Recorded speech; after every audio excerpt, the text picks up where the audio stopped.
Welcome to the Talkin VAWLS Network. My name is Boogie Bentley. I think it's safe to say that most of us felt going into this 2024 season, the defensive line was going to be a strength of this football team. You look at some of the guys, the veteran guys, right? The guys that could be in the NFL right now, but they chose to come back to Tennessee. Why did they do that? I think they saw something special. I think they saw an opportunity. I think they knew what they had. I think, we've talked about the confidence of this football team. I think they know that they're good. And I think the national media of the world is starting to take notice. Coming out of week one, everybody's talking about Nico. We're talking about Heisman trophies. We're talking about college football playoffs. After week two, everybody is talking about this defensive line. And if you go back to the preseason, you listen to what Tim Banks said. The Tennessee defensive coordinator called this defensive line the best defensive line in the country. I don't think you say that unless you've got the confidence. I don't think you say that unless you believe it. Let's go back and take a listen to that clip. Yeah, again, I think we should really have the best defensive line in the country. I feel really good about our depth that we're building. I feel really strongly about, their attitude and the determination that those guys have played with. And again, I'm not even talking as much about football, just great guys. They're great human beings, and they've really worked hard. And, as coaches, we want to see guys develop and reach their full potential. Sometimes we look at football and we pay too much attention to stats, and we can all form a narrative, right? You can take a stat line and you can form a narrative out of it. You can take Nico's stats from the NC State game and you can talk about his completion percentage, and you can talk about how Joe Milton only had 3 games last season where he completed 70% of his passes, or you can talk about interceptions. You can always form your narrative. Does that sound familiar? Does that sound a little familiar? You can always form a narrative. So stats aren't everything. And coming out of that Chattanooga game, everybody was kind of saying, oh, where's this dominant defensive line? Where are they at? They were non-existent. They only had 5 TFLs. They only had 1 sack. Chattanooga was doing a lot of things to try to limit Tennessee's defensive line. They were getting the ball out quick. They were utilizing a lot of chop blocks. Tyree West still had a sack and 2 TFLs and a forced fumble in that game. I think this defensive line is impacting the game, whether they're getting home or not. One of the big stats, after I tell you guys that you can always form a narrative, but one of the most important stats to me in college football is stopping the run. Tennessee held Chattanooga to 74 yards on the ground, 2.1 yards per carry. I think it all starts. College football starts on defense with stopping the run. Make teams one-dimensional. Then you can pin your ears back and get after them. The NC State game, you look at what the defense did. They forced 3 turnovers. Now the stats start to show up. 13 tackles for loss, 3 sacks. You held them to 39 rushing yards. That was 1.4 yards per carry. Dominic Bailey forced a sack, fumble. The pressure, right? You want to talk about the Will Brooks pick 6. God bless him. What a play by him.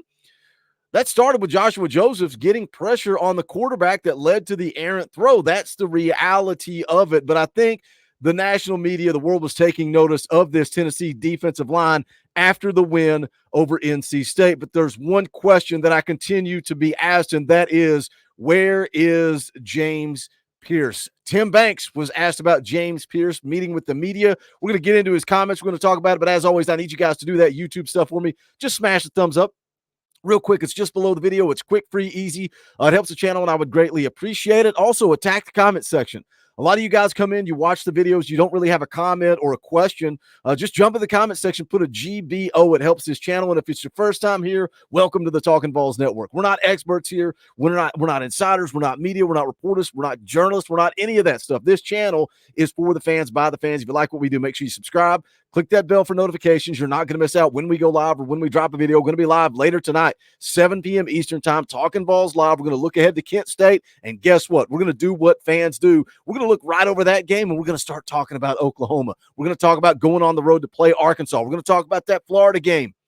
Is Sunbelt Billy in trouble? We're going to talk about the Alabama game because that's what fans do. We don't have to take it game by game. We can look ahead. We can speculate. We can talk. We're going to do that tonight at 7 p.m. Eastern time. But let's start with Tim Banks. Austin Price asked a question. I'm going to take this from VolQuest. Go shout out VolQuest. Always appreciate their content, but this is from their YouTube channel. Let's take a listen to the question from Austin Price about James Pearce and then how Tim Banks responds.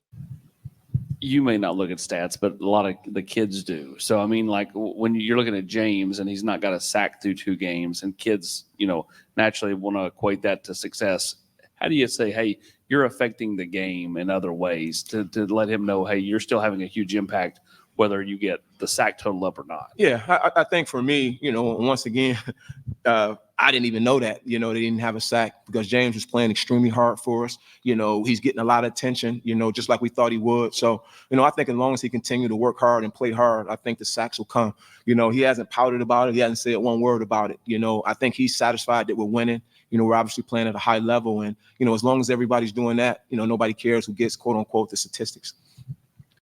Couple of things there, talking about impacting the game. Even if the stats aren't showing up, James Pearce is still impacting the game. And that's something, he's going to get double teamed, sometimes triple teamed. You're going to double team him at the line of scrimmage. You're going to try to chip him with the running back. You're always looking to figure out where James Pearce is at on the field every single play. Cole Kublik, I talked about his comments on this Tennessee football team earlier in the week. He said the defensive line disrupted, said Omar Norman-Lott was a wrecking ball.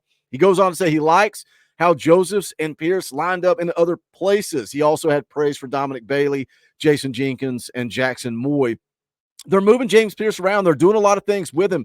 Right, we can go back to that Chattanooga game, and then the post-game show, we had Coach Jay get a little bit technical with it and kind of talk about what James Pearce was doing. He only played 10 snaps. Only played 10 snaps in that Chattanooga game, but they were dropping it back in coverage a lot. They were playing with gap integrity a lot, playing the run game, and that's something that I don't know how much you guys care about PFF grades. Sometimes I use them. I like to see the snap count, but sometimes I think their grades are a little sketchy. They graded James Pearce out in that Chattanooga game at a 60.1, 60.3 on run defense. NC State, we got a little bit more of a body of work from James Pearce. Played 29 plays. PFF graded him out at 63.8 with a 68.6 run defense. So teams are focusing on James Pearce, right? They're keying on James Pearce. Well, what does that do? That may limit his stats. You may look at his stat sheet and say, Boogie, through 2 games, James Pearce only has 3 hurries. He's got a tackle, and he's got no sacks. Where is James Pearce? Well, let me tell you what happens when other teams start focusing on James Pearce, when they start double teaming James Pearce. Well, that creates some other one-on-one opportunities for James Pearce's teammates, right? Guys like Omari Thomas, guys like Joshua Josephs, guys like Omar Norman-Lott. But it's not just on the defensive line. It's also at the second level. You're freeing up your linebackers to go make plays. And I think Keenan Peely, what an absolute man. He loves to lay hits. He loves to be physical and violent. Arian Carter is looking better. Now, I'm not saying those guys aren't good football players. I was excited about this linebacker room going into the 2024 season. But when you're focused so much on stopping James Pearce, on limiting James Pearce, then you are freeing up your other guys on the defensive line. You're freeing up your linebackers to go make plays. Good old Coach Jay, love his heart. He eats, breathes, sleeps. He loves him some linebacker play. He loves talking about linebacker play, and he tells the story all the time about in high school, one of his best friends played on the defensive line in front of him, and he fed off of him. He got to go make plays because of the play of the defensive lineman in front of him, and that's what we are seeing with James Pearce. Let's go take a look at what Jim Nagy had to say on Saturday in the middle of the game. You may say, Boogie, who the heck is Jim Nagy? I have no idea who you're talking about. This tweet comes out on September the 7th at 9 p.m. Why the Tennessee game is going on. Now, Jim Nagy is the executive director of the Reese Senior Bowl. He's an 18-year NFL scout, 6-time Super Bowl participant, 4-time Super Bowl champion. I think he knows a little something about scouting talent. Now, what's the Reese Senior Bowl? I'll take it to the next level. This is directly from their website. It's widely regarded as the preeminent college football all-star game and the first stage in the NFL draft process. The longest continual running all-star game has taken place in Mobile, Alabama the past 75 years. More than 900 NFL personnel, including key decision makers from all 32 teams and over 1,100 media members from around the country, were credentialed this year. This past April, the game produced 110 total picks, representing 43% of the entire NFL draft. So the Reese Senior Bowl, Jim Nagy, they know what they're talking about here. He tweets this out during the Tennessee game, during the Tennessee-NC State game. He says, we had last year's highest drafted pass rusher and first defensive player selected, UCLA's Latu, in Mobile last February. Vol Football Edge James Pearce could be that guy this year. Pearce could make big money in one-on-ones like Latu did, one-on-ones. We're seeing James Pearce be limited, but James Pearce is still making plays in the run game. Like Tim Banks said, he's still impacting the football game. So where is James Pearce? He's out there on the field making this football team better. All that matters is winning. I know you guys like to give me a hard time about the Will Brooks pick six. You don't think that I was up and fist pumping in the air in my office when that play went down. We want all these guys to succeed. James Pearce is succeeding. He's still going to be a first-round draft pick, and he is making his teammates better. So that's where James Pearce is. Jump into the comment section. Let's talk about it. As always, do me a favor and smash that thumbs up on the way out the door. Go check out the official merchandise of the Talkin VAWLS Network. A little bit of a debate last night. We get political with this shirt. Boogie Dauber is the vote in 2024. You can get that at bonfire.com/store/Talkin VAWLS. Shout out to all the members of the channel. You guys keep the lights on around here. If you're not a member, think about hitting that join button right over there by subscribe. If you're on an iPhone product, you got to go to a web browser. There is a link in the description below to do that as well. But that is going to do it for this one. See you guys tonight, 7 p.m. Eastern time for Talkin VAWLS Live, because this is the Talkin VAWLS Network. My name's Boogie Bentley. Go Big Orange.